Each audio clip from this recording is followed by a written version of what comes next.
This is Kevin Conroy, the voice of Batman. And you're listening to the DCAU Review, hosted by Cal and Liam, streaming at DCAUreview.com and on your favorite podcast app. Now, America's most exciting and legendary movie hero comes to the big screen like you've never seen him before and faces his greatest danger, the Phantasm. I want you. Can't be too careful with all those weirdos around. In a soaring new full-length motion picture adventure, Batman, Mask of the Phantasm, rated PG, starts December 25th, only in theaters.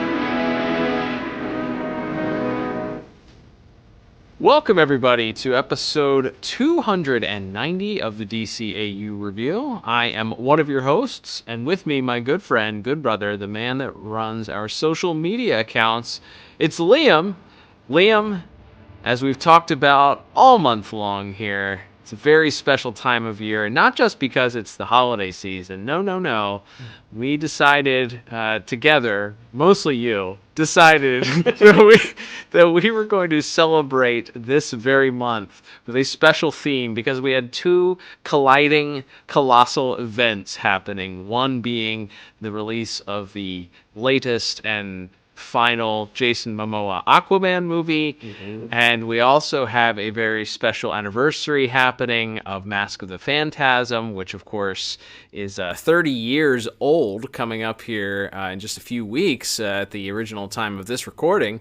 So we combined it into one fantastic, stupendous celebration that we've dubbed Aqua Phantasm Month. That's right, Cal, and here we are this week, as we get to the Phantaz portion of Aqua Phantaz Month. The M is for month.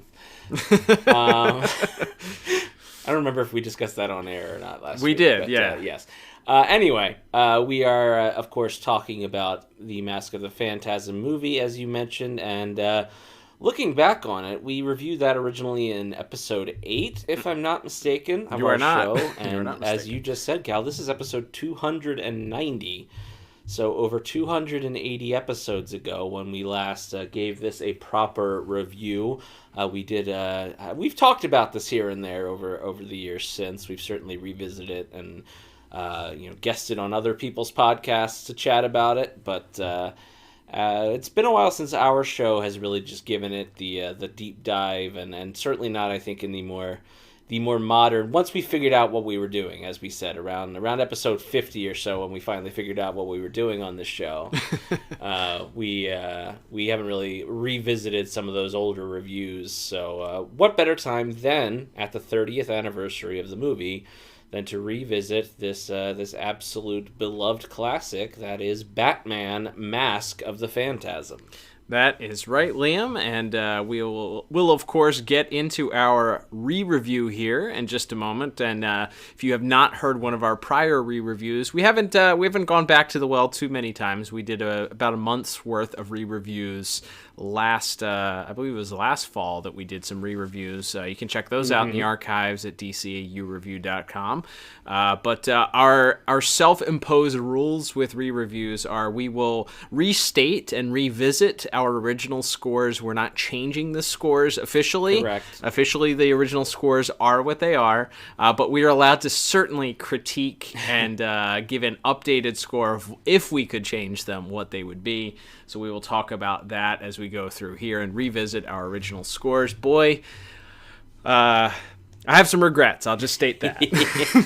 Spoiler alert. But before we get into that, Liam, a quick reminder for all of you listening at home. We would love your support for the podcast, and one of the easiest and best ways to do so is to leave us a 5-star review on Apple Podcasts. If you do so, and you leave a nice little blurb about it, and we end up reading it here on the air, we will send you a little thank you note and a little thank you gift if you're here in the continental United States. So No reviews this week for us, but we did have a nice little streak there for a while where we were getting some 5-star reviews there. So plenty of time to pick that back up if you want to send Liam and I a very special Christmas gift. That's one way of doing so. Head over to Apple and leave that 5-star review. Liam, before we get into our re-review here as we revisit some of the our 4 categories, and we will, of course, get the official IMDb movie synopsis in this case. It's not the episode synopsis. It's the IMDb Internet Movie Database, putting the movie in the Internet Movie Database in this case, synopsis for this week's review. And, of course, it is for Batman Mask of the Phantasm, which we've already stated came to movie theaters, that's right, back on December the 25th, Christmas Day, 1993, to very little pomp or circumstance. But meaning we are just about 2 weeks away here at the original air date of this episode from celebrating the 30-year anniversary of this movie's debut. Absolutely. So this is the synopsis for Batman Mask of the Phantasm, which was written by Alan Burnett, Paul Dini, Martin Pascoe, and Michael Reeves, and directed by Bruce Timm, Eric Radomski, Kevin Altieri, Boyd Kirkland, Frank Parr, and Dan Reba.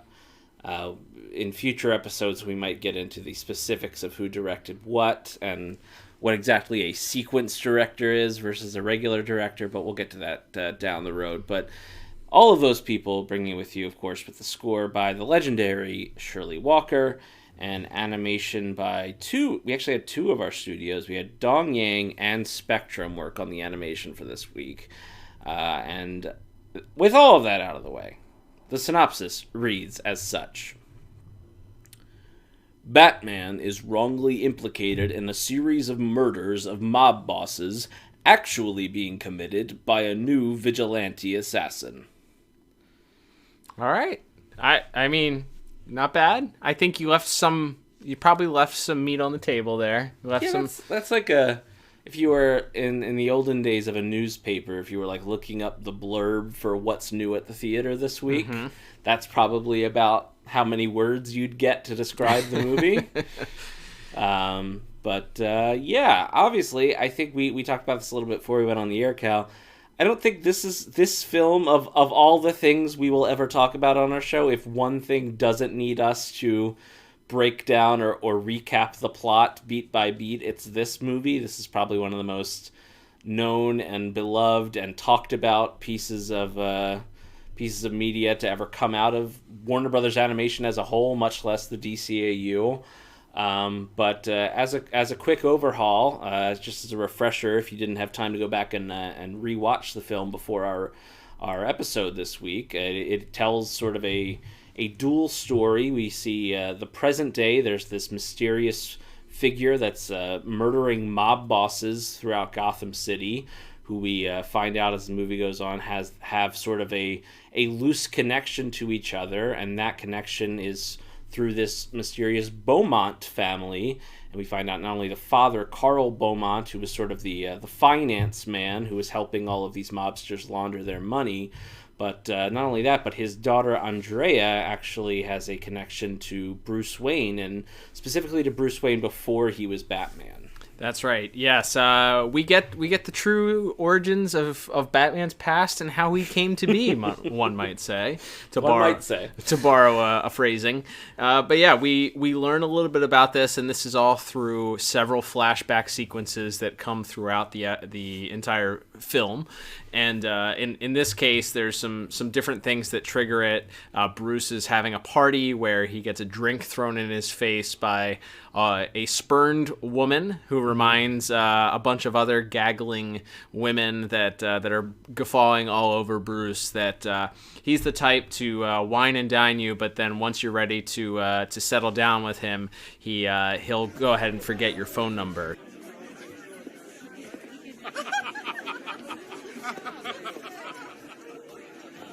Oh, come on, Bruce. All alone in this big mansion. Haven't you ever thought about marriage? Even once? Oh, never say the M word in front of Bruce. It makes him nervous. What about the I word? The I word? Engagement. I'd watch out for Brucey if I were you girls. First, he wines and dines you, makes you think you're the only woman he's ever been interested in. And just when you're wondering where to register the china, he forgets your phone number. That's Bruce Wayne's style. Bruce? Excuse me. Oh. Bruce? Bruce? A friend in need? Councilman? So how goes the bat bashing? Better than your love life. Really, Bruce, it's almost as if you picked them because you know there's no chance for a serious relationship. At least since that one girl. What was her name? Anne? Andy? Andrea? Yes, Andrea Beaumont. Now there was a sweet number. How'd you let her get loose? Thanks for the handkerchief, Arthur. You know where you can stick it. So after another drink is thrown in his face, a local politician shows up and offers him he gives him his handkerchief as a consolation, and it is none other than Arthur Reeves. So Arthur Reeves is the local councilman who happens to also be having this.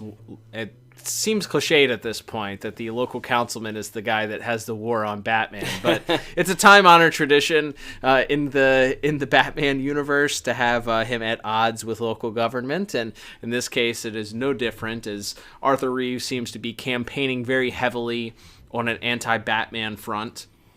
And he is at odds with the commissioner, of course, who believes Batman is good for the city, and of course is working with Batman. But Arthur Reeves has this run-in with Bruce, so it triggers this memory of Bruce remembering his first love, and we get a little bit of the background as they were introduced at the grave site where Bruce was visiting his parents at grave. And he overhears a voice, and they have this conversation between this young lady who turns out to be Andrea. And she mentions that she was kind of talking to her parents, or talking to her mother, rather, who is passed, and she's kind of sharing her life with her. And Bruce mentions that he too talks to his parents and that he's made an oath to them and that he's working on keeping that oath. So this kind of sets up the dichotomy of not only the relationship between the two of them, as they're very flirtatious, but also what's going to the story, how the story is going to play out, as Bruce is working on fulfilling this oath that he's made to avenge his parents' death, and he's still in the process of figuring out how that's going to play out. We see a very early Bruce Wayne sort of taking on a bunch of thugs as they're trying to rob a warehouse, and we see him using all of his tools at hand in this flashback. He's wearing a mask, a ski mask, and dressing in black, but he remarks to Alfred after all of this that despite a victory and being able to take the criminals down, they weren't afraid of him, and he needs to find something to strike fear into their hearts. So we're getting this sort of the story arc of Batman's origin happening, running parallel to this romance with Andrea, who is clearly kind of putting him at odds with this oath that he's sworn to his parents. And this ultimately is where this conflict is going to come to a head, as all of this in the flashback ultimately leads to even more heartbreak for Bruce, as he's sort of struggling with this idea: can he be Batman? Can he avenge his parents' death and have a normal romantic life? And he comes to the sort of conclusion that that's not possible after he has this run-in with a group of thugs. His attention is diverted when he sort of fears for Andrea in the midst of the conflict, and then he kind of comes to this conclusion that both can't coexist.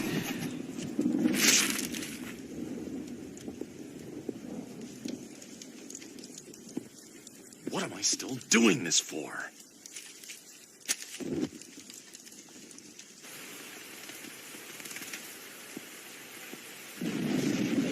It's got to be one or the other. I can't have it both ways. I can't put myself on the line as long as there's someone waiting for me to come home. Miss Beaumont would be glad to know you feel that way, Master Bruce. She's holding on line 1, sir. Master Bruce?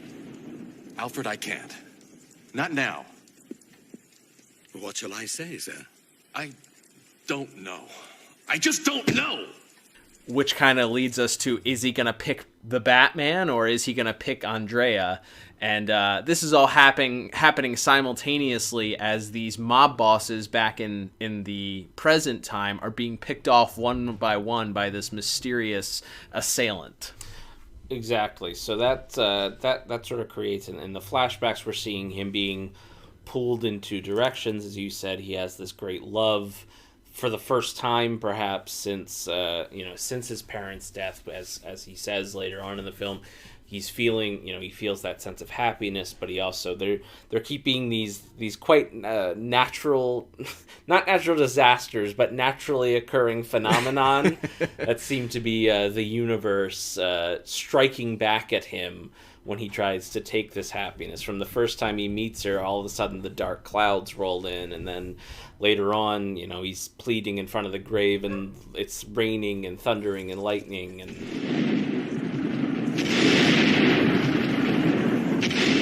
it doesn't mean I don't care anymore. I don't want to let you down, honest, but it just doesn't hurt so bad anymore. You can understand that, can't you? Look, I can give money to the city. They can hire more cops. Let someone else take the risk. It's different now.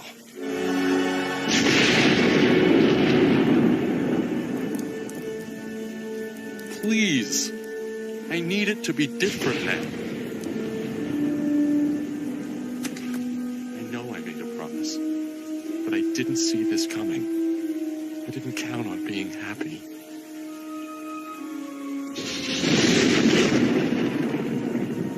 Please, tell me that it's okay.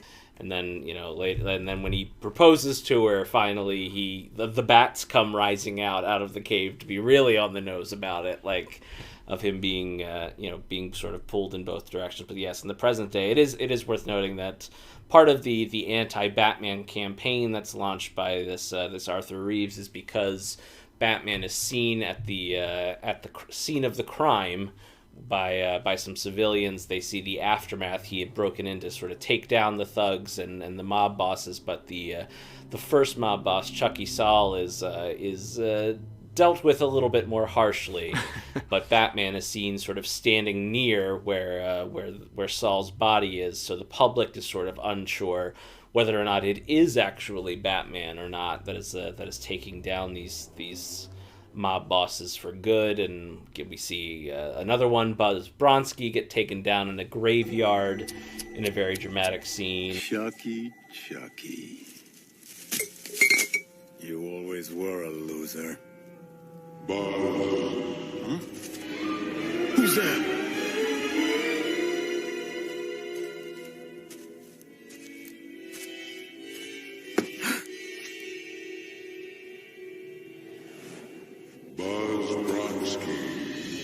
Your angel of death awaits. Get away from me, you freak!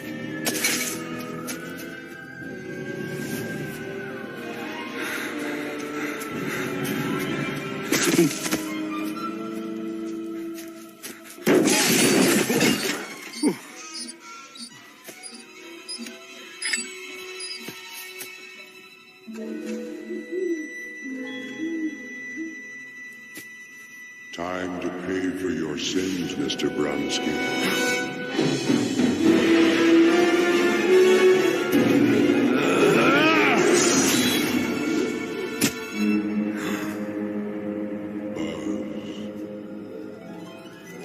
All right, creep.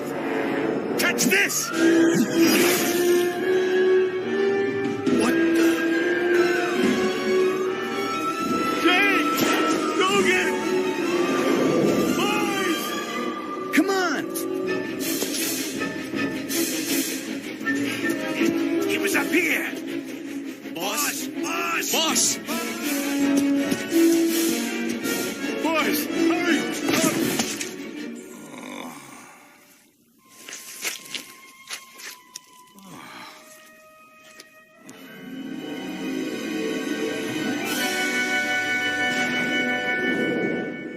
You always were a loser, Mr. Bronski.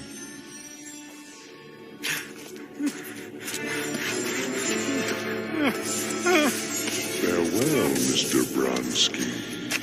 And as as Batman is in the graveyard. He's investigating. He happens upon first his parents' grave, and then in mirroring the flashback we've already seen, he sees that Andrea is back in town, and so he decides that he's going to follow her, and sees that she is also involved with this same councilman, Arthur Reeves, and so it seems like all of these pieces of the quote old gang are coming back together, just as this mysterious figure is coming back into town. And as the mobsters get a little bit more desperate, the last remaining boss, Sal Valestra, turns to as Michael Caine's Alfred would say, to a man he didn't fully understand, I believe is how that phrase goes.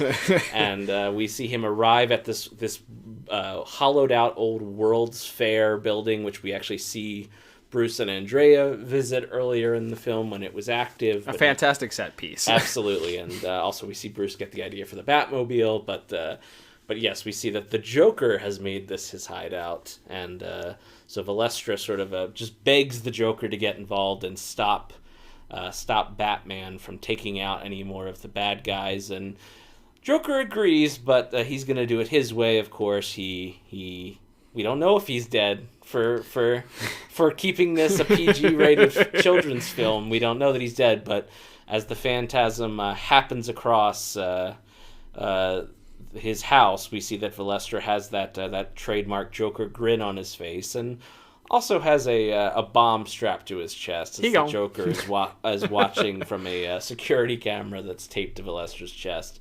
So there's a big chase sequence. Batman is quite nearly unmasked by the cops, and our favorite, the returning, ever incompetent Gotham City SWAT team, who launch first fireworks, just open fire with heavy machine guns at a building in an open construction site.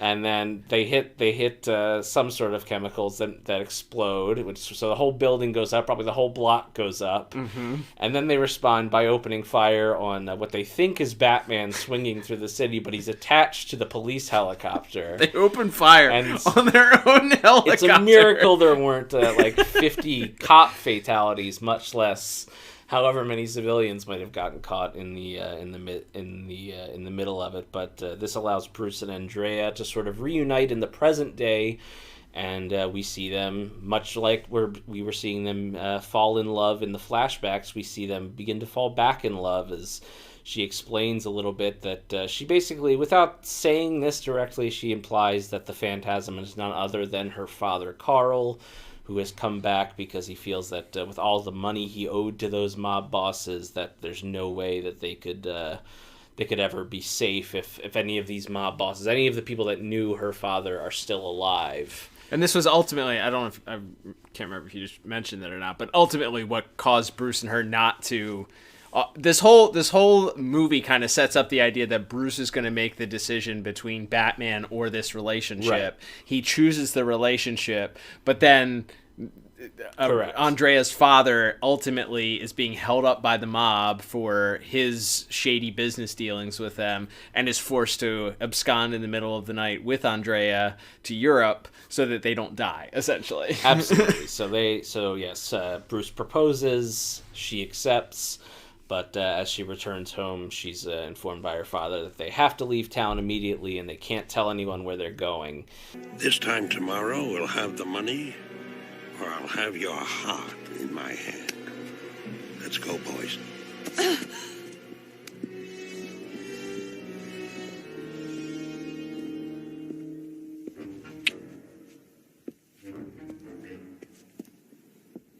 Dad, are you all right? Pack a suitcase. We've got to get to the airport now. What? But you said you'd have the money. It's not that simple. The money's tied up in investments. Could take weeks to free up. But I can't leave. Bruce proposed to me. We're going to get married. Listen to me. I just used up the last shred of pity Sal Valestra has. If I don't pay him back within 24 hours, they'll find us and they'll kill us both. How? Why'd you do this, Dad? Why'd you get involved with these people? I'm sorry, Andy. I just wanted a chance for you. I'll get you out of this. Somehow we'll be free of those guys, whatever it takes.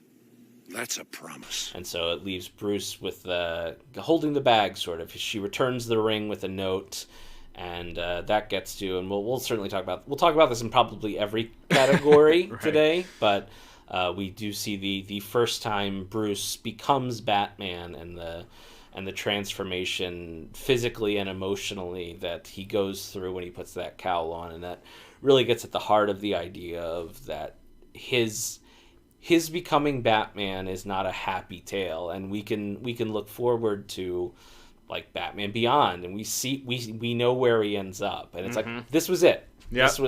This is the sliding doors moment where it could have all been so very different for him, and but as she turns him down and disappears, he marches off into his destiny to become Batman. And so yes, as we get back to the present day, the Joker attacks Arthur Reeves and infects him with Joker toxin. And here we get sort of the reveal of what really went down, which is that Karl Beaumont had reached out to Arthur to try to help him cover their escape, his and Andrea's escape, and Arthur Reeves, also being an enterprising young man at the time, looking to jumpstart his political career. No real world implications here. Decided to sell out his former boss in exchange for some capital from these mobsters, and sold out Beaumont's location.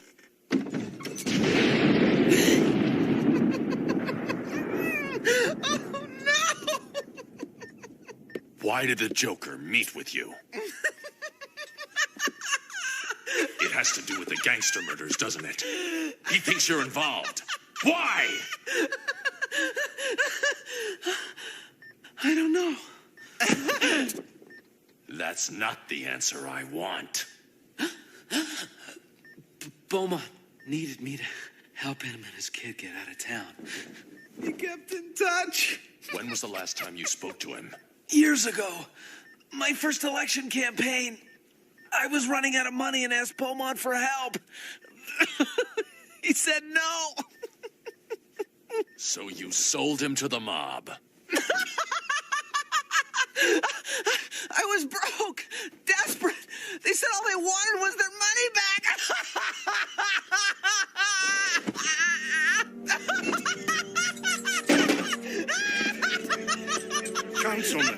Councilman, please. And we see one final flashback where they're on. Andrea returns to some beach house somewhere in Europe, coming back to talk to her dad, and she sees none other than a man who has a very familiar-looking nose.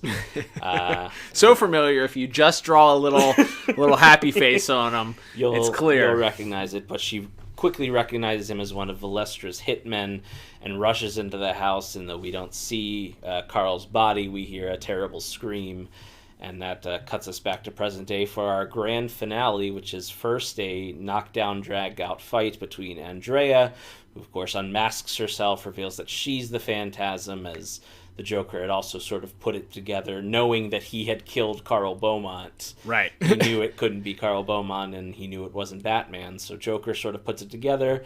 They have a bit of a knockdown, drag-out fight. The Joker almost kills her by shoving her or turning on a giant jet engine and nearly making mincemeat of her, but Batman arrives just in time to stop that, and then sort of tells her that this is her one chance to he's going to let her go, and they have this sort of heart-to-heart where he begs her, Batman begs someone else not to follow the path of vengeance and not to follow this one-way road down a dark path. And so seemingly Andrea leaves. We get a big knockdown, drag-out fight with Batman and the Joker, which we'll certainly talk more about in visuals in a minute here. But after they just wear each other out, to say the least, including flying through a big jetpack, and they're flying all around the city and crash landing. The Joker is just as beat up as Batman, seemingly, and then Andrea reappears and has decided that she's not going to take Batman's advice. She is going to take this final bit of vengeance, and she and the Joker disappear into a large puff of smoke, just as the explosives that the Joker had set up just engulf the entire city of the future. that Joker's hideout was set up in, and Batman just barely escapes and with his life, but it's not really a happy ending. But we get a little bit of an epilogue here with Batman and Alfred speaking. I couldn't save her, Alfred. I don't think she wanted to be saved, sir. Vengeance blackens the soul, Bruce. I always feared you would become that which you fought against. You walk the edge of that abyss every night. But you haven't fallen in, and I thank heaven for that. But Andrea fell into that pit years ago. And no one, not even you, could have pulled her back.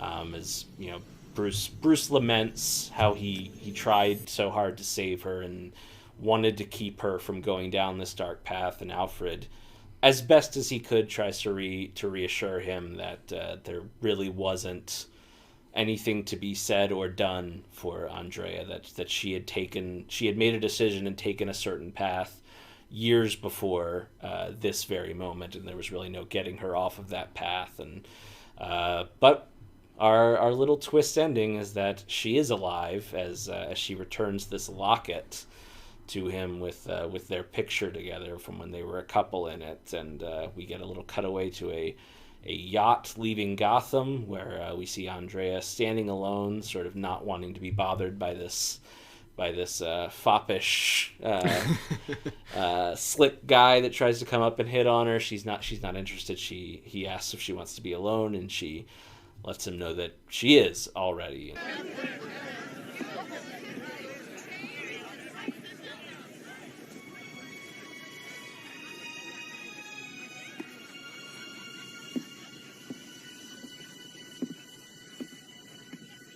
Quite a sight. Yes. I'm sorry. Do you want to be alone? I am. And then we get our last final shot of Batman sort of standing silently lamenting all of the events of the film, and also alone, poetically. Also alone, also looking out over the city, and then we see the bat signal in the sky, and as a wise man once said, the adventure continues. So yeah, that's where we end it here. It's not a happy ending for anyone involved, and that wraps up the recap here. So coming back to this, we were talking a little bit before we went on the air. Let's set the table here. As we said, this was episode 8 that we reviewed this, so 282 episodes ago. Right. Plus bonus episodes, not even counting those bonus episodes. So 5 years. Over 5 years. Almost 6 years. So we really hadn't kind of settled in, and we hadn't really gotten into like what a great piece of art. I'm just excusing us because some of these scores are embarrassing, like compared to what we've done before. I think we were a little afraid of like heaping too much praise, like feeling like we were going to give too many high scores early and then have nowhere to go but down. Right. Yeah. Which, man, if we had only watched if we had known the Terrible Trio or Unity or some of these things we've covered, where I think we were coming up on episodes with Bucky. We had already done the Underdwellers Dollar in the Bad episode jar, so that was like the floor. So we knew that it was like, all right, this is bad, right? But to that point, I think you kind of pinpointed it right before we went on the air. You're like, I think we had phobia of giving high marks or overly high marks. We had given a couple of 10s out for music. We hadn't really given out 10 for animation or plot or anything like that. So our original scores, mine was an 8 out of 10. Yours was a 7 out of 10 were the original scores. I think I would bump this up to a 10 looking in retrospect. I think at minimum I'd give it 9. Yeah. I think realistically, knowing all that we know about it, kind of like taking we've also watched it a couple of times maybe since then, or I've watched it a couple of times since then. So I think just knowing what we know, and some of just in the last 5 years, some of the absolute garbage that has been put out when it comes to DC properties. Not directed at any one project or anything, but just The Flash. Yeah, right. Some of the movie. The movie. Record. Yeah, the show's yeah. fine. The show is fine. I think writing a good Batman movie, this makes it look so easy. Yeah. Like that ultimately is what I've learned from reviewing this multiple times now, or looking at this multiple times in the last 6 years, is that this movie makes it look very easy, but somehow a lot of times in recent years it's become very difficult for people on how to write. So maybe it's because this is so good, this is the high standard that we look to. I mean, Matt Reeves' Batman movie, we both loved that. That was really good. It took some elements from this and the animated series and stuff like that, and I think has done the best to adapt that into a live action. Certainly better than Batman Forever, Batman and Robin. I think better than the Christopher Nolan films in that sense of the word. But I think that I would venture to say, just thinking about the way, even as we're watching it here today for this re-review, like the idea that the whole thing is set up to have Batman be the one to make this choice, but ultimately the choice is taken away from him. Yes. And it's Andy's relationship and with her father, who gets involved with this seedy group of mob bosses, that takes the decision away from Bruce. So it's almost as if he's pushed to be Batman whether he wanted to or not. Right. Like you said, like everything leads up, the lightning strike at the grave telling him he's got to fulfill this, almost telling him the bats when he proposes. All of this is leading up to this, and he's in my mind before watching it for this re-review, it was almost like, all right, well, he's still very heavy-handed back and forth. He is, but he says, screw it at the end. I'm going to be happy. I'm going to propose. And it's still like fate just says, nope, you're Batman. Yeah. It's the tragedy for both Bruce and Andrea in this movie, and how they sort of have the choices of, and on the other hand, it's Andrea is the one, but she has that choice, because the choice is leave with her father in the middle of the night, or they're gonna kill you. Right. Like, she has no choice either. Right. So it's like these two people that are sort of, that both are stripped of their seemingly one chance at true happiness by things that are out of their control. Whether that's, like I said, literally, it feels like the literal universe pulling Bruce towards one side, or in that case where he gets the letter saying, I can't marry you, I'm gone, don't look for me. Right. Basically. And she on the other hand, she's pleading with her father, Bruce proposed, we're going to get married, we're going to, like I found happiness, I found family with this person. And her dad just being like, we gotta go. There's no second of thought, because all he's thinking about is his own survival, or his and his daughter's survival at that point. So it's this way that both of their destinies are thrust upon them through this, without them being able to be the one who ultimately makes that decision. The way they become, a mirror of each other in a lot of ways, and why you see why they grew together, and ultimately what would push them apart is it was an even darker path that Andrea ended up on, because not only she lost her happiness, and the path that was sort of chosen for her was also was then also stripped away from her once Reeves sells out her father to the mob.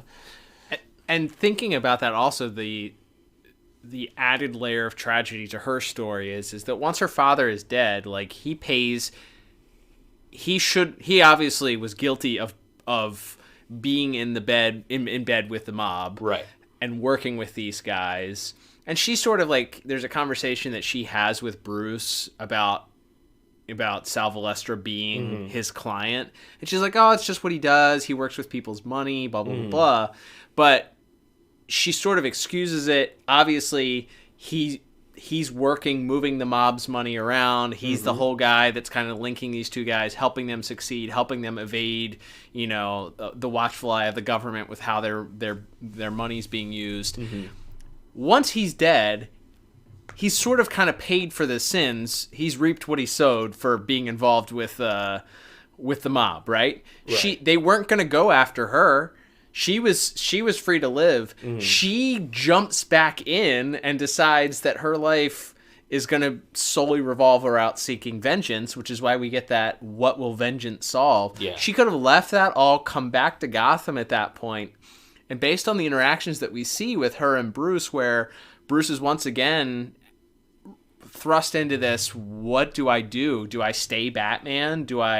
We're very much still in love. Like, what do I do now that she's back here? He definitely gives that a thought. So if she gets in her own way again by seeking vengeance and prevents them in her tragedy from being able to kind of have this resolution of happiness, she sort of takes the burden of her dad's involvement with these guys on, and it causes her to have a tragic ending. In her zeal, perhaps, to finally be the one who has the agency to take control for the first time since all of these decisions were made for her, from leaving to her father then being killed. Like you said, she could theoretically go back and start a new life, but she wanting to have that control, feeling like everything else in her life is gone. Her mother was already gone, obviously.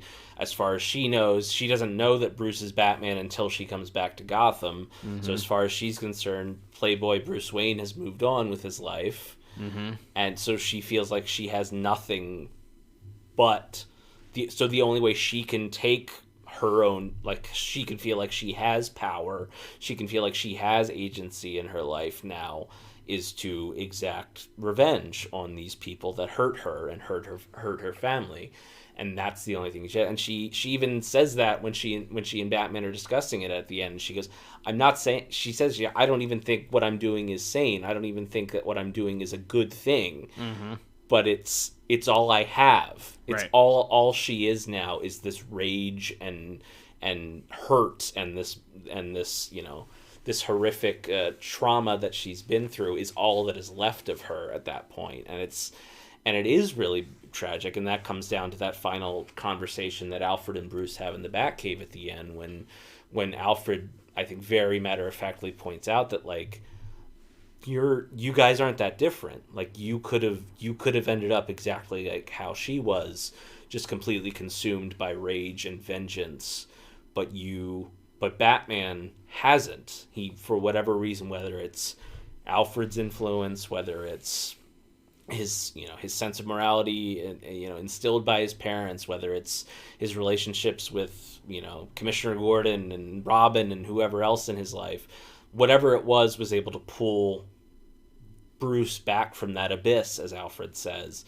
But Andrea didn't have that. There was no one else to pull her out of that abyss at the 11th hour, and so all she has left is this rage inside of her, and so that's what she decides to do with it, and that's what creates this beautifully tragic ending to this story. Is just that there isn't even Batman, even when she does re-enter, when Bruce does re-enter his life and she finds out that he's Batman, and it feels like they could begin again and create a life with each other, it's just too late. She's just too far gone into this world of vengeance, as they say.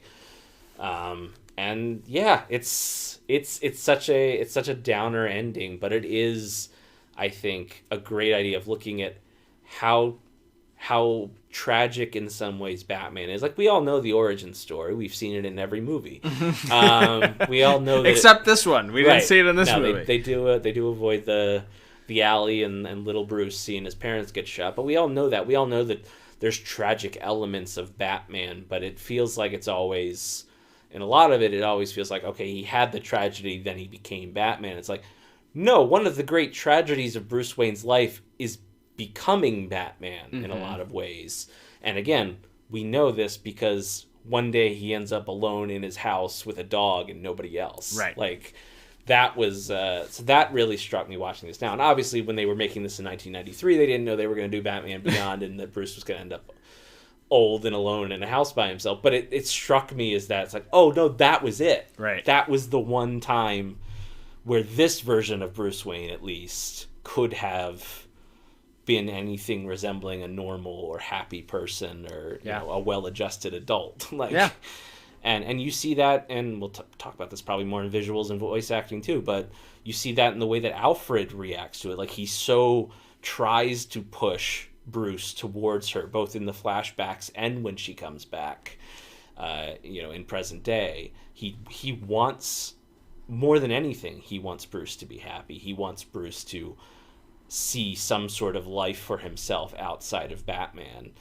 And the look of horror on his face when he hands him the cowl and he turns around and looks at him, like it's this tragedy also for this parental figure in Bruce's life, as he, even though Alfred's not a huge player in this, you do feel in those moments of him just wishing, you can see the pain of Alfred, the pain of a parent or a parental figure being unable to take the pain away from their kid. Like, and I think and to that point, I think that's why that conversation at the end, Alfred talking to Bruce about how there's nothing that he could have done to change or to save, is Alfred also talking to himself. Yeah. He couldn't do anything to change Bruce. He couldn't. He does spend an awful lot of time encouraging, reminding Bruce, even at the end where Bruce is where Andrea comes back into his life and he's like, I don't know what to do. Alfred reminds him. He says, your parents would have wanted you to be happy. Yeah. That's what that's the theme that he continues to have, the conversation that he continues to point back to, is that he sees happiness in Bruce with this woman that he's never seen since his parents have died. And he's begging, he's trying to pull Bruce back from that dark area, to pull him back in, and there's nothing that Alfred can do to kind of pull him. His focus becomes letting him not fall in the dark abyss that he talks about in that final conversation, right? He's gone to the acceptance piece where Bruce will not be anything other than Batman.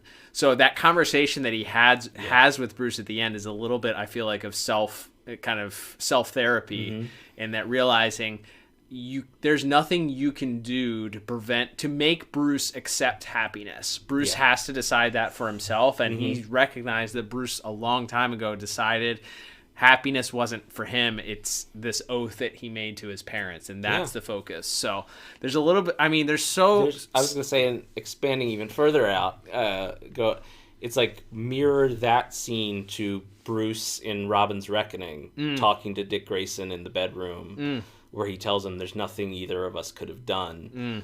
And, you know, the hurt never stops, but it'll get better for you.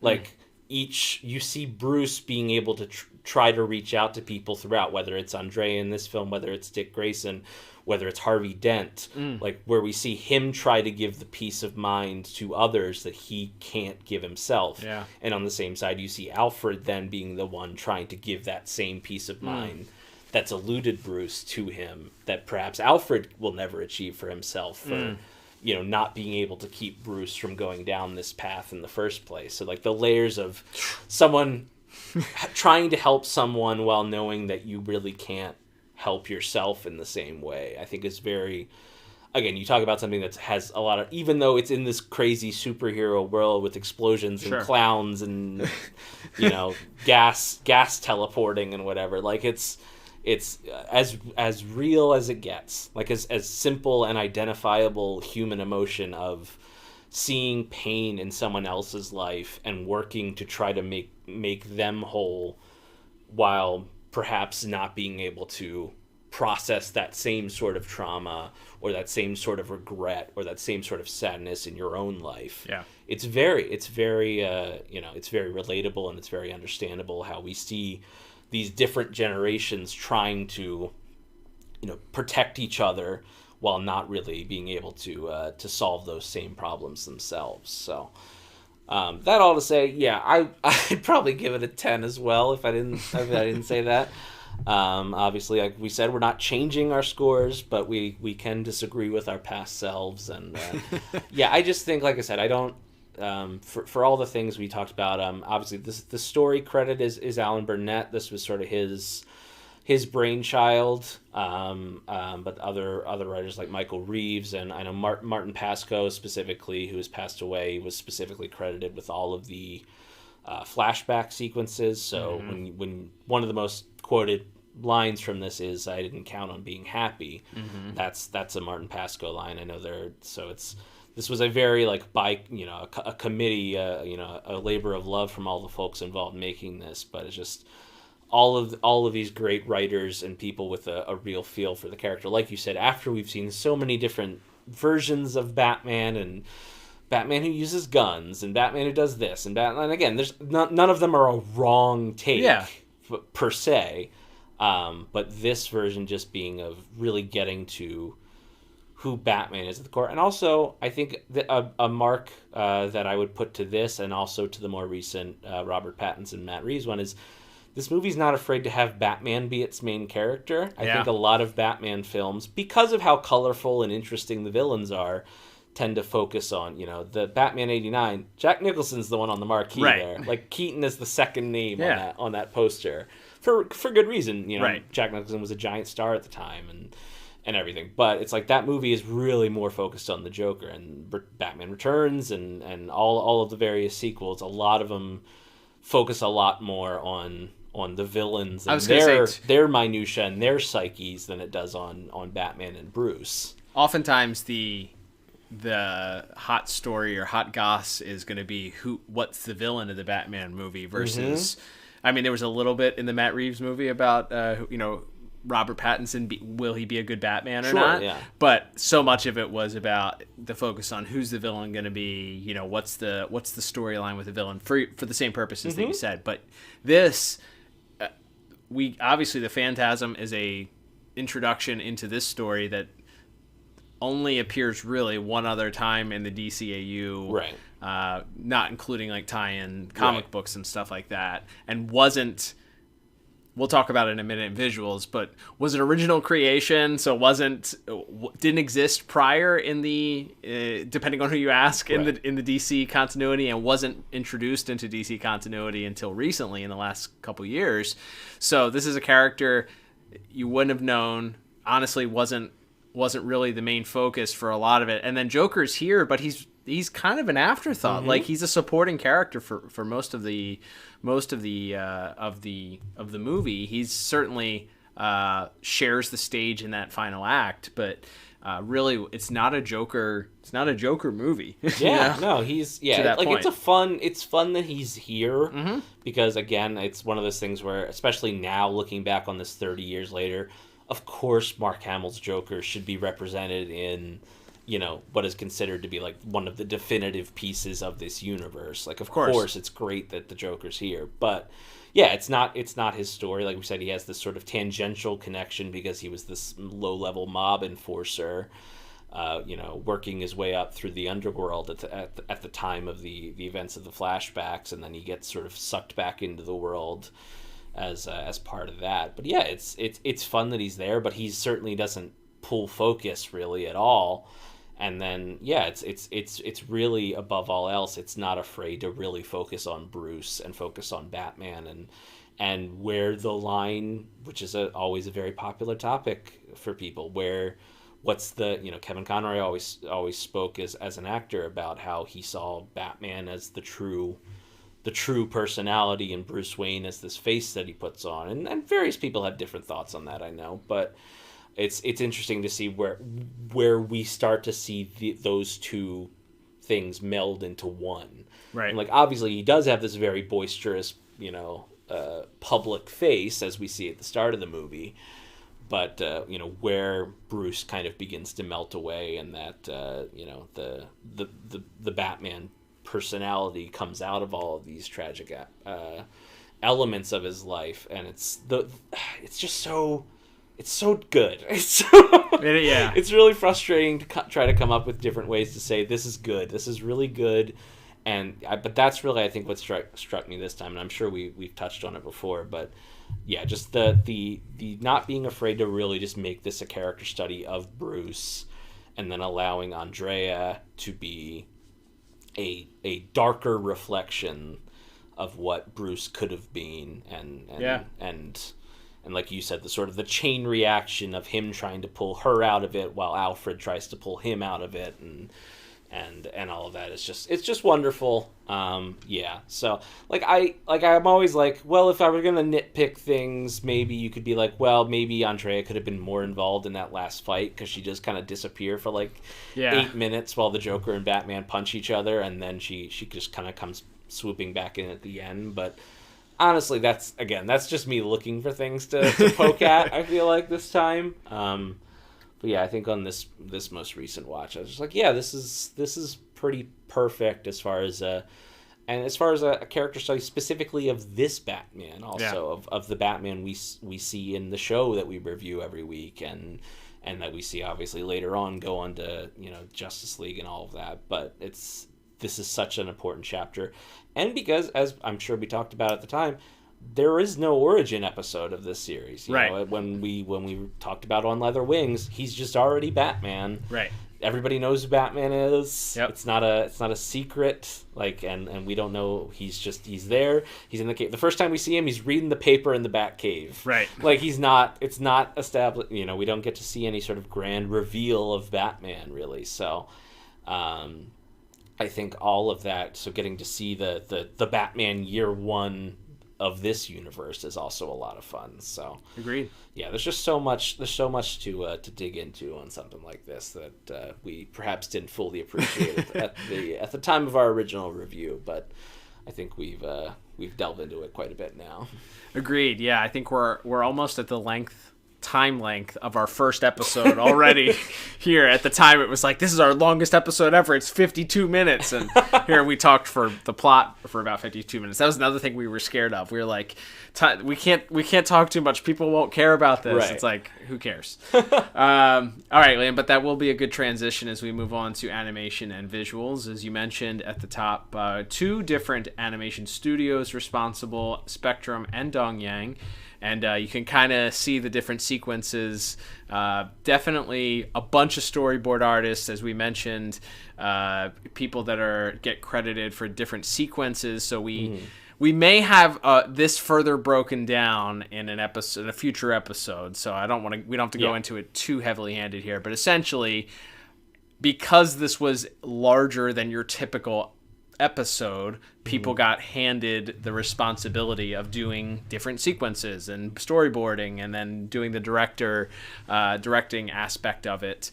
So that's why we have sequence directors and a bunch of names attached to this. And it was a good way to include and get everybody credits for the work that they're doing on this, instead of just slapping directed by Bruce Timm or whoever. So that's why we end up with so many kind of hands in the pot here.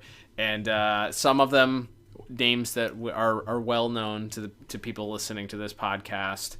But overall, we gave animation and visuals, when we first reviewed this, 8 out of 10.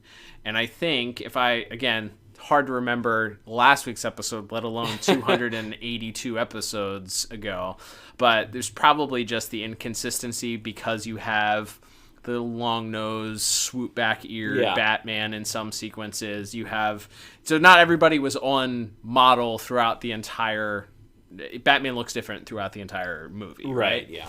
I don't think it was speaking down to anything as far as the action, how people looked overall, the different sequences. It's just for the sake of not rehashing things that we've talked about or perhaps will talk about. I think that there were just a couple of things that stood out to me as far as things that maybe I haven't noticed in rewatches. The way that the Phantasm moves in her sequences is just really, really done really, really well. The one sequence where she's running on the rooftops as Batman jumps out of the bat plane to try and take her down. I love that sequence.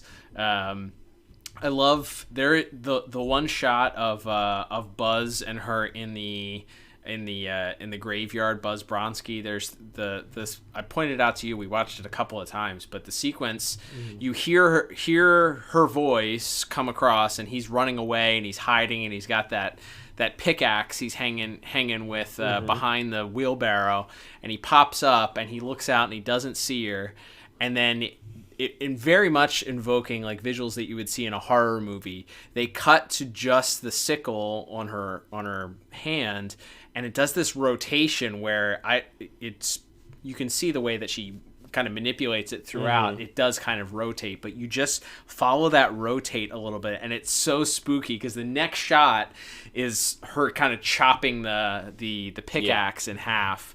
And there was some more subtle violence, I think, that I hadn't picked up before in the first interaction with Chucky Saul. She slices across his hand, and there's definitely a very observable cut that they didn't add blood to it. Again, they kept this a PG film, but you could see a pretty obvious gash from where she chops the gun out of his hand. Just the things that the team was able to do to both include more violence. There is more blood in this than you would ever see in an episode of Batman the Animated Series, and certainly more violence. But just the brilliant ways that they were still able to use the tricks that they were used to using for standards and practices to kind of either not show blood, to kind of infer violence without showing things. You mentioned the scene of Andrea walking in on her father's dead body. It's more horrific trying to picture what she walked in on versus actually them showing a dead body there. So some of the tricks and stuff like that, it's a fun movie to look at, especially now that they've done the 4K upgrades to everything. There is still the inconsistency just because there are so many hands. Characters look different from scene to scene. Right. Some of it in the flashbacks you could explain away as a younger versions of people, but Andrea kind of shifts her look in a couple of different scenes back to back. But overall, I really enjoy this. It's a fun thing to watch and look at. And even though there is that inconsistency, if you're watching it without sort of that critical eye, I don't think you would notice it. But because we are, that's the only thing. I think the only time where it's really noticeable, it's in that first scene where Saul and the rest of the mobsters are talking about their counterfeit bills or whatever, and Batman comes swooping in through the window. It's very clearly the I think that's the Spectrum Batman, because he looks like that on Leather Wings, with the longer chin, the droopier nose, the longer swoop back ears, and then there's like it cuts to a close up of Batman, and and I don't know if this was a retake or how that works, or just because it's the first full image of Batman, we want to make this really iconic and really right off the model sheet, but then it gets super square jawed and very much like the original character design, and then we're back to Spectrum Batman for the rest of that sequence with the droopier nose and the longer chin and everything, and it's fine. But that's the only time where if it shifts within the same scene, then I do think that is a little bit distracting. If you're freaks like us and know that sort of stuff, it may not necessarily pop out as much otherwise. But again, that's kind of looking for things to nitpick. I love you. I mean, you already touched on the Bronski sequence. The shot that stood out to me is after she knocks him into the grave, and he has this moment where he kind of takes a sigh of relief because it seems like Phantasm's disappeared, and then you hear the statue from the grave begin to fall over, and they just cut to this shot of Bronski, and his face is mostly in shadow. We just see these horrified eyes, and he's just clawing at the side of the wall. And again, you talk about images straight out of a horror movie. It's incredible, and then you cut up to the camera of the statue with the big sword falling directly towards the camera. Is just that. Yeah, that sequence is really, really stand out and incredible, and a good example, I think, of a marriage of what they were going for with those really early episodes where everything is black on black. There's so much shadow and silhouette used in this, but you can still see everything. Yeah. Whereas some of those really early Batmans, wow, they're really disappearing into the backgrounds here because it's so dark. Yeah. So this also, and again, that I'm sure the 4K remastering and recoloration probably helps with that to an extent too. But still get that very moody noir, shadows, black on black look, but you don't necessarily have to strain your eyes to see what's happening on the screen either. So it's a good happy medium for that. And then the shot of like Phantasm pulling down the newspaper and you see Valestra's Joker smile is I thought really, really striking as well. And then the whole sequence where Batman's chasing the Phantasm through the city is quite good. I'm sure these are all things we touched on in our previous review, but yeah, it's really, really solid. Other than those what you could call inconsistent models of Batman, especially in this, there's not a lot that stands out to me. I know for a fact we've probably talked about this in our previous review and in what we'll be bringing you guys in the coming weeks here. But the bit where Joker is reaching behind him while he's getting wailed on by Andre at the end, and you see him feel the butcher knife, and then it cuts and he grabs the salami to hit her with instead, is like that. And that probably also goes back to writing. I'd have to assume that's a Paul Dini joke. Yeah, but just that's such a funny bit to put in there where the Joker is like, he could just, he could take a real shot at ending this right here if he grabs the cleaver, but he's like, not funny. Not funny. It's funny if I hit her with the sausage though. Like, yeah, he's really, that was another thing that I think I noticed in this is just some of the, between the faces, his interactions with Sal Valestra, the verbal sparring between him and Batman at the end, some of the puns that he uses and throws out. He's really funny. Like he's really funny in this. So, and that sort of just puts the bow on it that everything about this character is funny, including his decisions. Like he goes for the comedy first. That's why he's the Joker. Absolutely.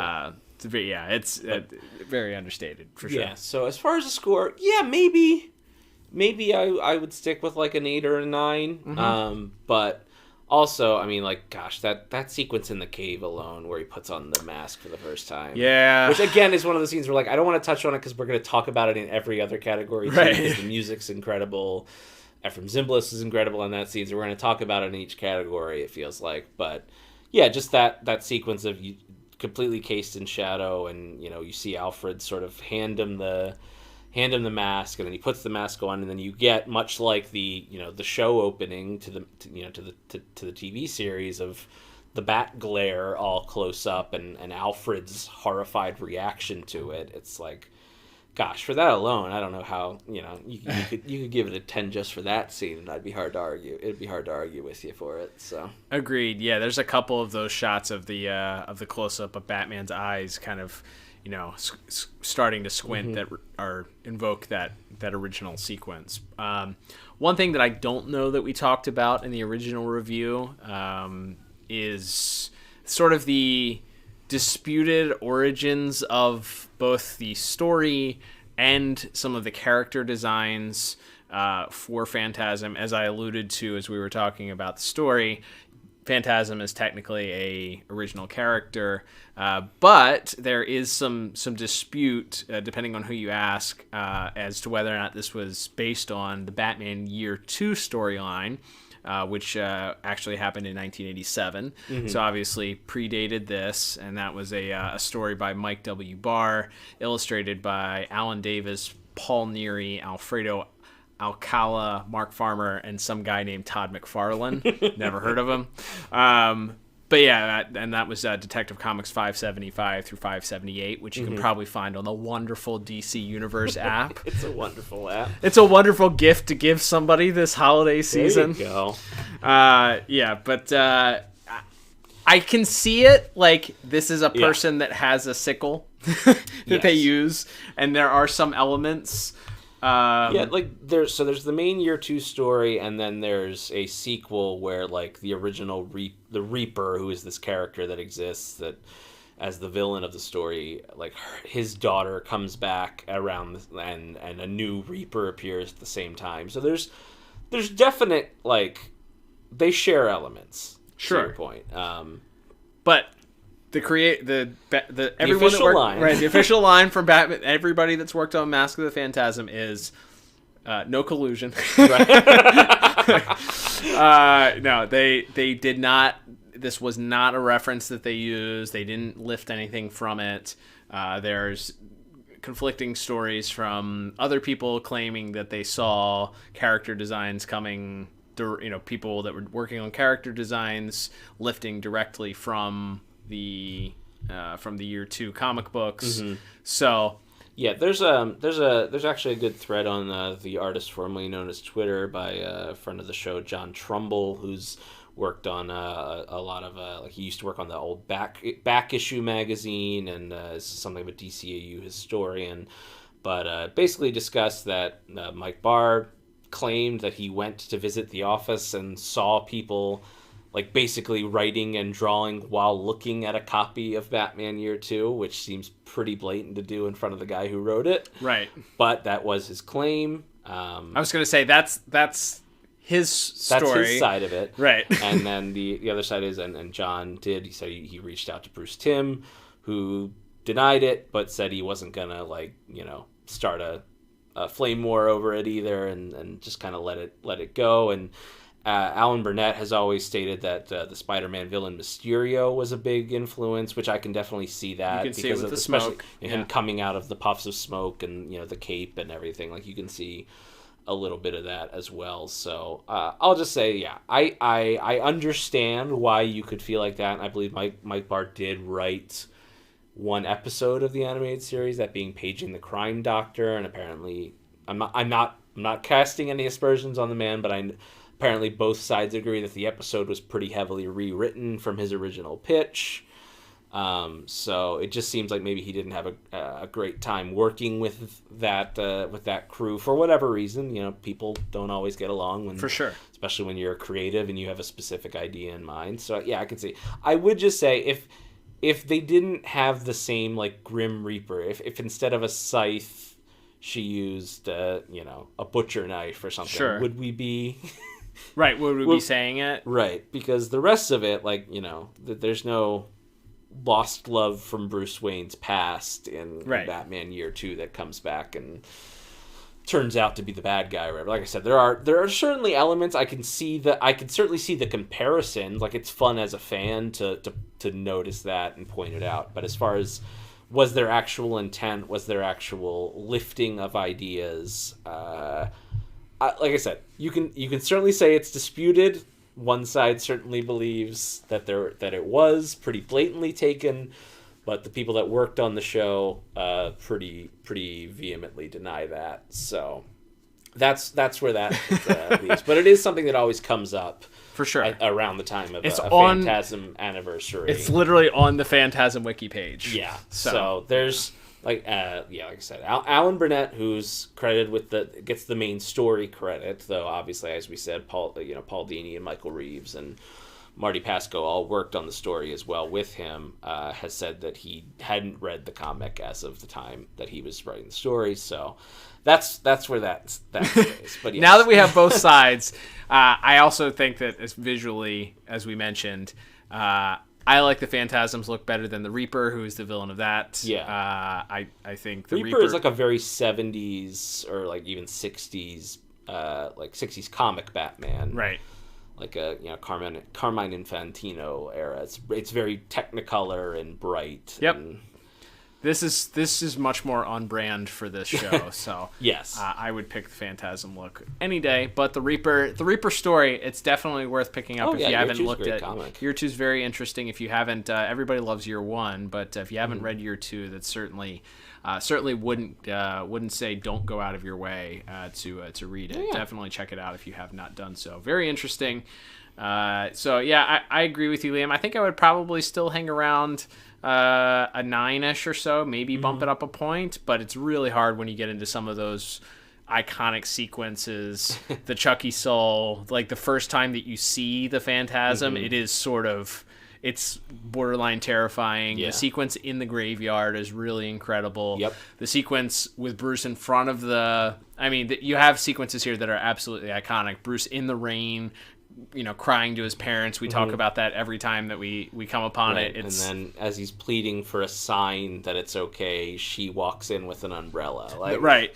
And the bat and then says, "I was sent here by sent here by your parents." So, and then the bat's coming out during the engagement. Bruce's sort of disappointment when he gets the ring sent back. Him being completely dejected in that final scene, and Alfred coming down, sort of kneeling down to him almost like a child, like getting down on his level. There's so much subtlety that's done there, and then the mirror that continues throughout as we have her at the end on the boat looking out over the water after she says that she's alone, and then we cut to Gotham and it's Bruce looking up at the bat signal, also alone. You get the mirror.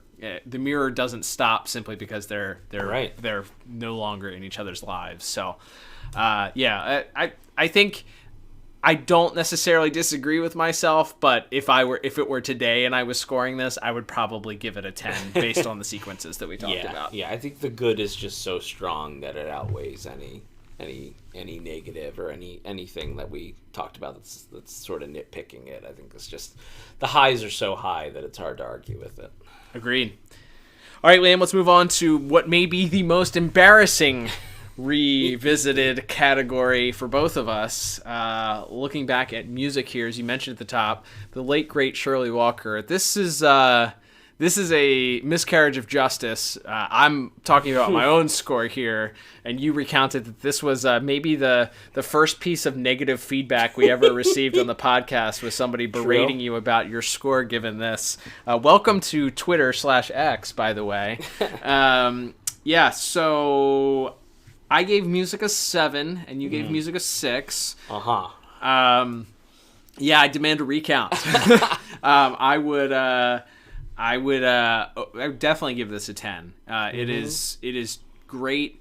We remarked as we were watching it this time, the Joker theme is only used one time. They kind of revert to the piano theme that also appears in Jokerfish? I was say Jokerfish. Yes, definitely Jokerfish. When the newspaper's spinning, I think. Yep, for sure. It's more of a piano, and then later when the cat walks in and he's carrying the Jokerfish, yeah, for sure. They revisit that same theme. But yeah, the traditional Joker theme is incorporated, but we get that more stanza of the keys played. Obviously, the late great Shirley Walker did an incredible job of doing a choral version of her Batman theme. Right, which says, I don't know if we've talked about it on our show, but what they are singing is the names of the crew who worked on the show, and and the other composers and musicians as well, I think. So they're singing. I think it's put backwards. She wrote them backwards or something like that. Yeah. And I like I said, we might have a little more on that later in the month. But it's just so a way to kind of give a little extra credit to everyone. But yes, that from the opening sequence over that. Oh, we didn't talk about the weird CGI city at the beginning. That is that's the only thing that doesn't age well visually in this. I feel like whatever they did with the 4K, it sort of, I don't know if they just increased the shadow or whatever. It does sort of, I mean, obviously you don't have it throughout. You don't have 2D animation, interacting on top of it. It is just sort of the swooping through Gotham at the beginning, and then, so I won't nitpick it as much, but you're right. It does. As far as 3D, they reused 3D animation in the follow-up to this movie, which was Batman Sub-Zero, far more heavily than they did in this, as they only did the opening sequence. But yeah, it does kind of, it's like, what is this? But you could argue it's just but yeah, who cares about what's on the screen, because you're listening to the beginning of that score with the with the very strong percussion at the start as well. Drums, baby.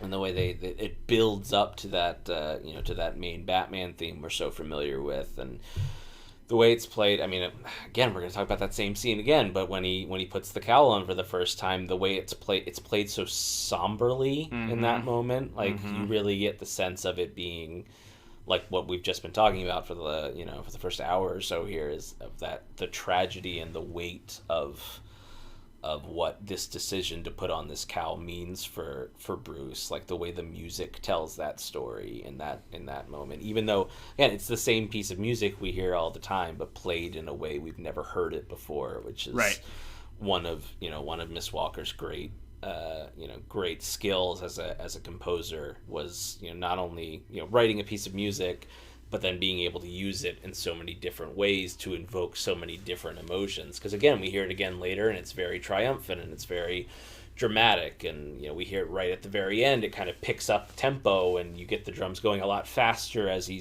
sees the bat signal, and he swoops off into action at the very end of the movie. So it's used in such a variety of ways to invoke different feelings and different emotions.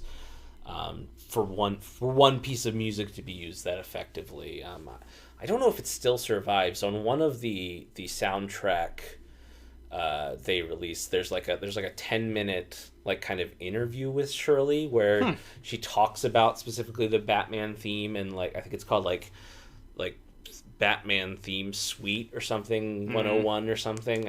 I think it's still on YouTube, but just her talking, kind of playing the song and talking about how it can transition into this theme. It can do this. It can be played minorly here. We can move it up an octave here, and it's just like the way that, what a brilliant mind she had. Absolutely. Again, we sing her praises every chance we get for good reason. She's the GOAT, but listening to how many different ways she used that one piece of music, that iconic Batman theme, over and over, and how different it felt each time you heard it, is it's incredible. And that's just the tip of the iceberg, as you said. There's a lot of piano, there's a lot of other strings used in some of the flashback sequences before he's in that action sequence where he's in the ski mask, before he's in the bat suit and he's trying to stop the robbers or whatever.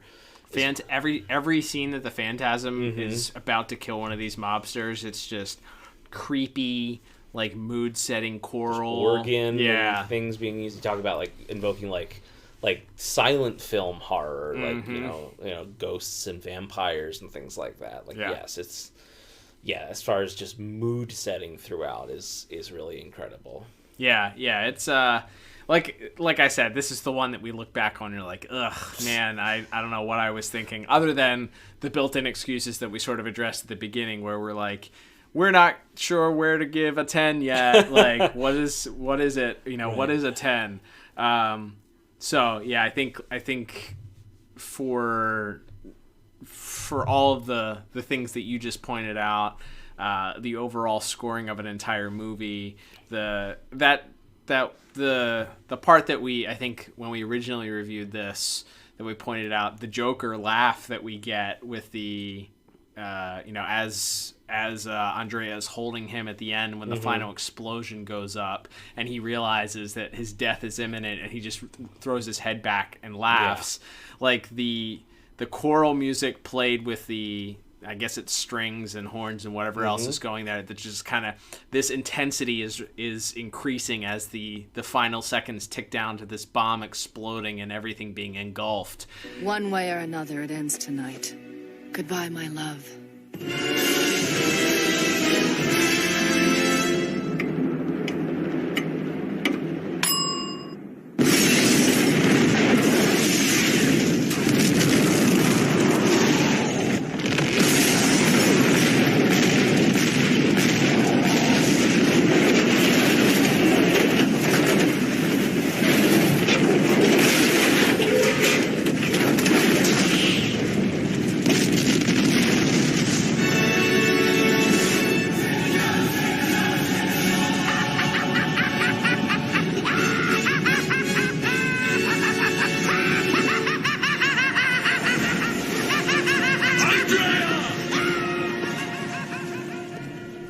So good, like it's just ridiculously good.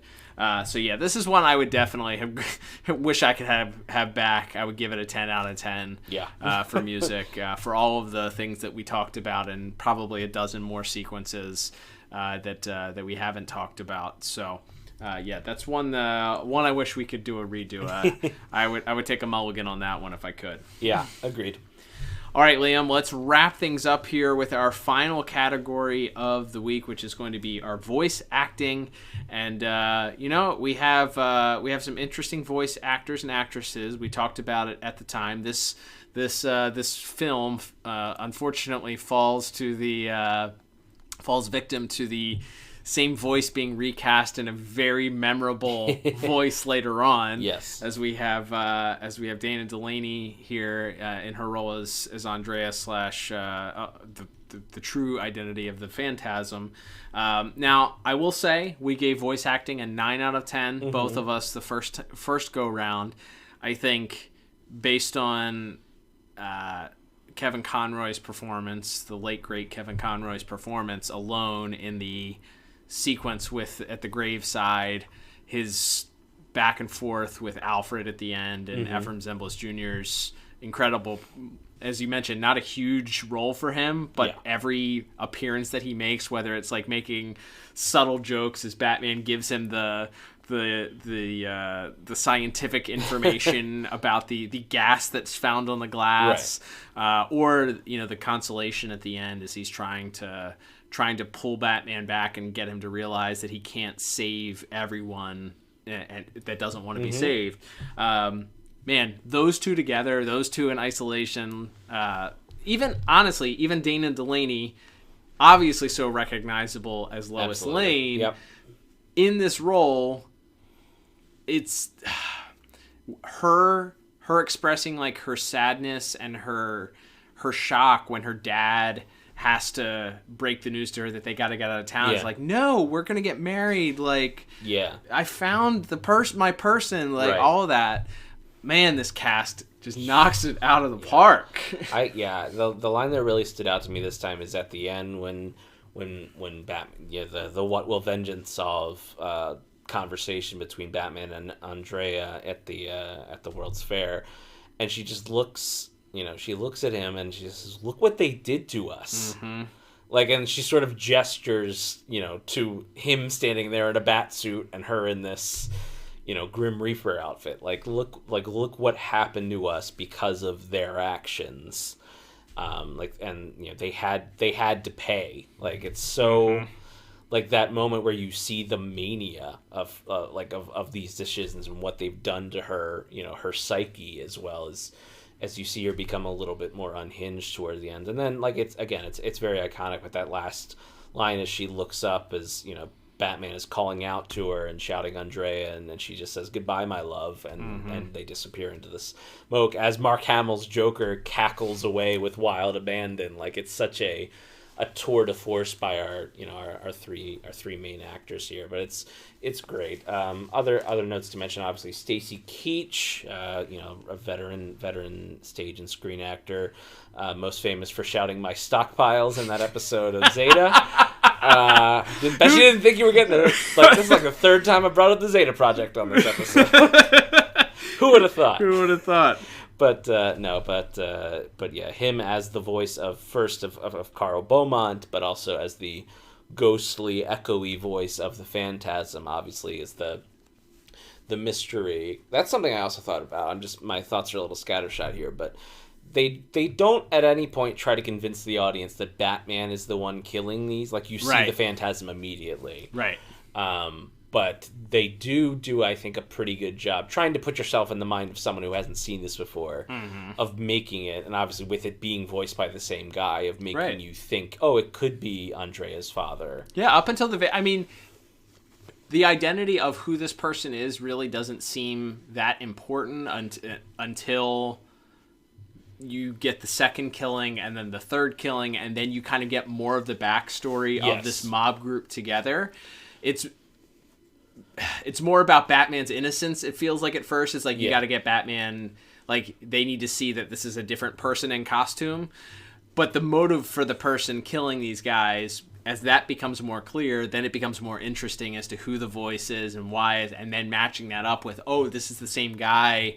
This is the same voice of the guy that was in the office. Now it makes sense. They're on the run. They ruined his life. He's got to kill these guys before they kill him.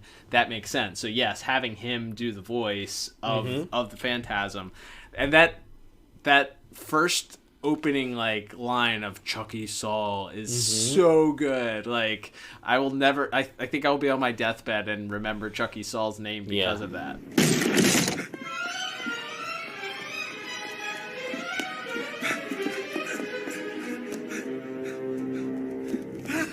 Chucky Saul. Batman!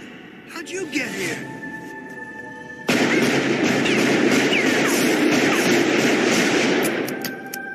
Your angel of death awaits.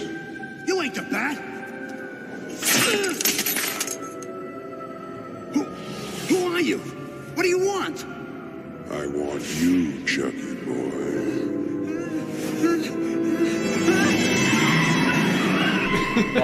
And him throwing her technically, but Stacy Keach's voice throwing the when Bronski said, "Oh, you always were a loser, Chucky," and then the Phantasm throwing that back at Bronski when he's dropped him into the grave. Good. And you always were a loser, Mr. Bronski. Like incredible. But yeah, so I say all the mobsters are great. You have Abe Vigoda as Sal Valestra, Dick Miller as Chucky Saul, John Ryan as Buzz Bronski, and then you have some of, as we mentioned, our regular series regulars like Bob Hastings as Gordon briefly. You wish he got more. I feel like I would have liked to have seen Gordon be more active in this story. Yeah, he is a like little pushing bit back backseat. against Bullock, Robert Costanza, of course, and Arthur Reeves, who voiced by Hart Bachner, of course, the son of Lloyd Bachner, who plays Mayor Hill on the show.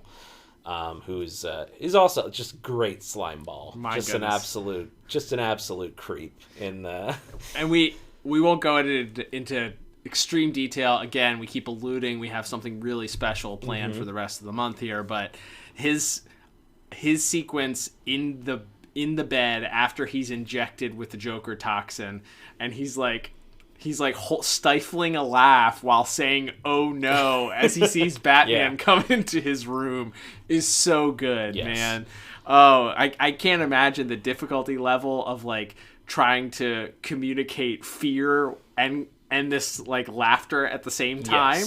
It's great. Yeah, him sort of trying to rationalize his decisions to sell out the Beaumonts to Valestra and the rest of the mob, and they just wanted their money back, and while he's broke, and at the same time he's giggling. He's having this laugh attack. Like, yeah, it's an incredible work from Mr. Bachner there. And then as just a fun aside, some of our uncredited voice actors or people that were labeled under additional voices. Arlene Sorkin voicing Bambi, as I think you pointed that out while we were watching it. We hadn't even looked it up yet. Eye for engagement. That's how I remember her. Mary Lou Henner, who of course is Veronica Vreeland. Not clear exactly. It doesn't look like Veronica who throws the drink in Bruce's face, but that's certainly Veronica's voice. Miss Henner there, as well as Jeff Glenn Bennett, who we talk about all the time on this show, as one of the the stalwarts of especially it feels like Warner Brothers voice acting. For sure. He shows up everywhere, and I think he's like the cop who radios down to like, Batman, stay where you are. Yeah, there you go. At one point in the helicopter or whatever. So yeah, it's a wealth of talent. I couldn't imagine giving this anything other than a 10 these days, but just because, and again, just the cast alone, and to your point, like knowing Dana Delaney as Lois so well, and what a perfectly cast Lois she is, having her play. I mean, there's no doubt about who this is. Like, Miss Delaney has a very, very recognizable voice, but there's never a point where it feels like, oh, this is just Lois talking. Like, she feels very, even though she sounds the same, her inflections and the way what she says and how she says it doesn't feel like it's just a carbon copy of Lois, even though the voices are so similar. So I don't know how I could give this anything other than a 10, but apparently I did. Both of us did. 282 episodes ago. That's right. We wear this one together, as we both somehow managed not to give this a perfect score. Our empire of dirt. That's right. That's right.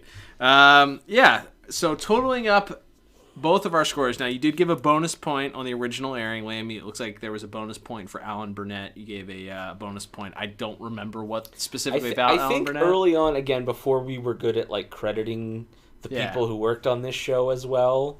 He's just a name that I think you will often hear people talk about. Bruce Timm, deservedly so. Paul Dini especially, gets mentioned a lot now. I don't think, and even now, I still don't think Alan probably gets as much credit as he deserves as far as being a guy who kind of held the ship together. Sure. If you watch the documentary that came on the BTAS Blu-rays, there's a lot about how Jean McCurdy she had Eric Radomski and Bruce Timm, these incredibly brilliant young men, but neither of them had run a show before, and how Alan coming on as a producer really made the show, and he was kind of the glue that helped hold that again. And then also obviously as a great writer in his own right here in this case especially.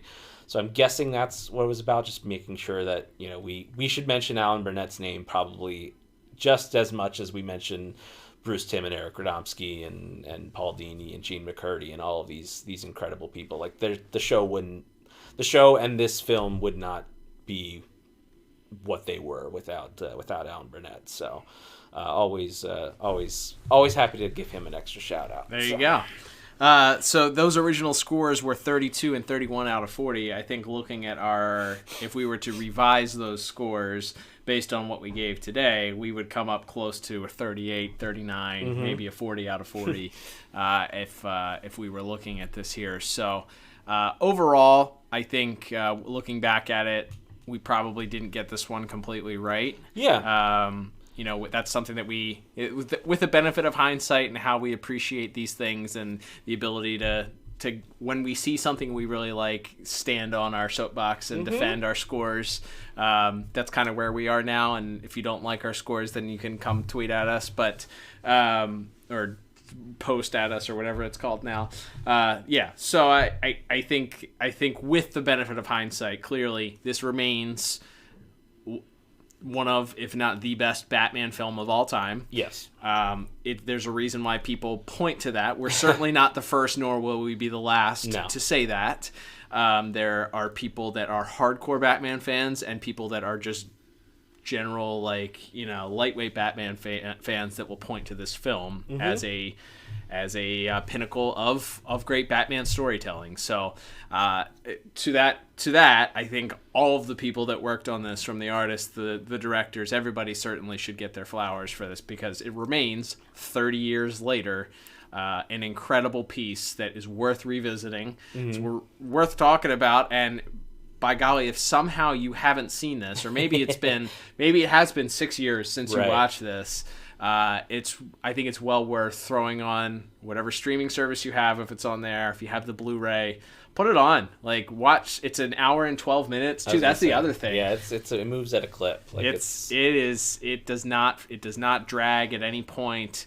It's a great story overall around. It's a great thing to watch, listen to, all that. Yeah. There's a last thing I mentioned. We put up the clip on our Instagram this week. We may have touched on it in our original review, but there's a great clip of Gene Siskel and Roger Ebert talking about this film from their, at the time, was a syndicated show where they would just talk about the movies of the week that were coming out or whatever. And they actually talked about this, I think, just after Batman Forever had come out, so years after it had been in theaters.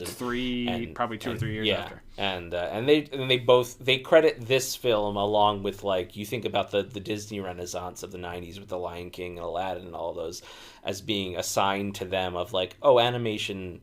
People are starting to realize that animation isn't just a vehicle to distract your kids for an hour or 90 minutes. This animation, you can tell stories, and these are real characters, and you feel for them, and they think and they pause, and they have I just loved hearing two people that are kind of giants of that film critic industry, who I believe have both passed away since, but just hearing them discuss it, and again, people that aren't so bogged down like we are, there's no way we can imagine what this movie would be like to someone who's not in the bubble, because we're so deep into the bubble. Absolutely. So hearing these two people who their job is to watch and review movies, and are going to all these film festivals and everything, and they sat down and watched it and went, oh, this is wonderful, and on par with some of the, you know, the best animated children's films of maybe arguably the best era of animation, or at least American animation ever. Yeah. And like hearing them say that, it's like, okay, so yeah, this is this is it. This is kind of the pinnacle, I think, in a lot of ways of what as you said, all of these incredible people from Dan Reba and Kevin Altieri and Michael Goguen and Frank Parr, all the way up to Bruce and Eric and everyone. It's like, it's just, this is a masterpiece. And as far as rewatchability, I don't think it's even a question, right? No, it's a double. It's two thumbs up in honor of Siskel and Ebert. Absolutely, there's no denying it's incredibly important to this Batman character, to the Batman series, as a companion piece to that. As you said, it's our first look at who Batman was before he was Batman. It's a ton of backstory for Bruce. And then it's also just, probably the best Batman movie ever made. So for those reasons, above all else. And yes, as mentioned, the Phantasm does return, albeit in minor ways and in some tie-in comics. This character has like a phantasm, has sort of haunted the Batman mythos, and even making her way finally after several decades, a couple of years ago, into the mainstream DC continuity. So this is an incredibly important story that I think you have to watch. In fact, if you were like, if you were only ever going to watch one thing from this universe, I think it's this. Yeah, you got to. Yeah, like if you were like, I'm only ever going to watch this, I won't watch any other shows, any other movies. What's one thing I should watch from this? It's this. Yes, because it's everything that's great about it and what's unique about it. You don't need any backstory. Yep, it's all self-contained. I agree wholeheartedly with you, Liam. Great way to wrap up our re-review here. Thank you, everybody, for tuning in for this re-review. Don't forget, as we mentioned at the top, we would love your support for the podcast, and there are multiple ways to do that. We'll run through those very quickly. You can, of course, leave a 5-star review on your podcast app of choice. If that is Spotify, great. There's actually some polls that are exclusive there and a question of the week that you can interact with as well. We'd love to hear your thoughts on those. And then, of course, if you're listening on Apple, leave a 5-star review with a little blurb about what you like about the podcast, and we will follow up with you at some point if you live here in the continental United States with a little gift as a thank you. You can also support the podcast through the 2 direct links in our show notes. One is a direct link to support the podcast monetarily. As we get towards the end of the year here, shout out to our supporters. Thank you to those that support us monthly. You know who you are, and we're thankful for you. And you can join them if you'd like to with a direct link there. Any little bit helps Liam and I as we continue to create more content and more podcasts for your enjoyment in the years to come. You can also check out the link to our store. I'm sure there's probably still holiday sales happening there. You can check that out. Our goal is to have more unique, funny gear to grab in the upcoming year as well. We'll be working on that. Liam, people can also follow us on social media, as we mentioned at the top. You've really taken the helm on that, on the artist formerly known as Twitter, now X. You can follow us at DCAU Review. Lots of great celebrations happening with Aqua Phantasm Month. Absolutely. And of course, everything else that's happening in the DC universe. Good way to interact with us there. There are still some good opportunities to chat with fun people just about things that really aren't as divisive as everything else that you would find. Yeah, most of the time. Most of the time. Yes, no, it's always a lot of fun interacting with people, especially with something like this, something so seminal like Mask of the Phantasm. Love to hear from anybody, especially like, were you one of the lucky few who got to see this in the theaters? Not a lot of people saw it. It was a quick and uneventful release, but were you one of those people who got to see it while it was in theaters, maybe on one of the re-releases years later? And just, where does this rank on your all-time, across all genres, Batman movie list? Would love to hear from you. So yeah, at DCAU Review on Instagram and X/Twitter. You can always reach out to us there and let us know what you think. Absolutely. And Liam, that will bring us here to the end of the episode as we look forward to next week's episode. Now, next weekend here, at least in the original airing date, is going to be the Christmas holiday weekend. So we will be taking a break from our standard episodes. However, just as it was with Thanksgiving, it's the season of giving. And here at the DCAU Review, we are not leaving our listeners empty-handed, as we've alluded to several times this episode, several dozen times maybe. It still is Aqua Phantasm Month, need we remind everyone. And we have thrown together something. We are revisiting, going to the archives and pulling out one of our bonus episode formats that we've not visited in quite some time, with a return of the Discuss This League. It's a panel format where we're talking about talking about a central topic, and boy howdy, you can probably guess the topic that we're discussing, but man, our special guests are one you've heard on the podcast several times before, and another one is a first timer, but can't wait to get their perspectives on it. That's right, Cal. So not too long ago, we were fortunate enough to be joined by not only good friend of the show, Kevin Altieri, once again, but also his cohort, his partner in crime, his co-director of this very film, that being Dan Reba, joining us for the first time on our show. Very excited to have them both on for Discuss This League. We have a lengthy conversation with both Kevin and Dan together. As far as we know, and we asked them about this, I think their first ever interview together is going to be next week on this show. So we talk a little bit about when they first met, what they worked on together before they even joined Batman the Animated Series, and then going all the way forward to their work on this movie and having to scramble to get it ready for a wider theatrical release when it's originally scheduled to be a straight video release, and how all of the crunch and growing pains that come with that sort of scenario. Great to talk to both of them, and like I said, it's a pretty unique environment having them both on together. So really looking forward to sharing that episode. The return, after literally like 2.5 years, of Discuss This League with our special guests, our panel of experts, those being Kevin Altieri and Dan Reba. It's going to be a blast. Our special gift to all of our listeners. Cannot wait. It's going to be awesome. But until then, I'm Cal. And I'm Liam. And we will talk to you on the next episode of the DCAU Review. Bye-bye.